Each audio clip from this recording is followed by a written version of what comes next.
Poison dirt frog রঙিন আর সৌন্দর্যপূর্ণ জিনিস যে কতটা বিপজ্জনক হতে পারে তার সবচেয়ে বড় উদাহরণ হলো এই ব্যাঙটি।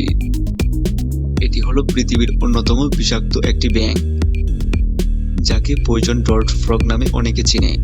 এর বৈজ্ঞানিক নাম হলো রেনিটোমিয়া অ্যামাজনিকা। অ্যামাজন ফরেস্টে পাওয়া এই ব্যাঙটি যেন মরণফাঁদ। এদের গায়ের রং আসলে কোনো সৌন্দর্যের প্রতীক নয়, বরং বনের অন্যান্য শিকারীদের জন্য একটি ডেঞ্জার সাইন।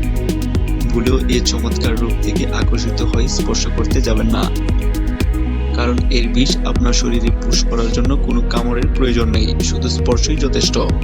এদের ত্বক থেকে এক ধরনের প্রাকৃতিক বিষ নির্গত হয়, যা স্পর্শ করলে সরাসরি রক্তে মিশে আপনার শরীর অবশ এমনকি প্যারালাইজড করে দিতে পারে। জানলে অবাক হবেন, প্রাচীন আদিবাসীরা শিকার করার সময় তাদের তারের ফলায় এই ব্যাঙের বিষ মাখিয়ে নিত, ফলে শিকারীর শরীরে সহজে বিষ পুশ হয়ে যেত, ফলে শিকারীকে সহজে ধরতে পারা যেত। সেই থেকে এর নাম হয়েছে ডার্ট ফ্রগ।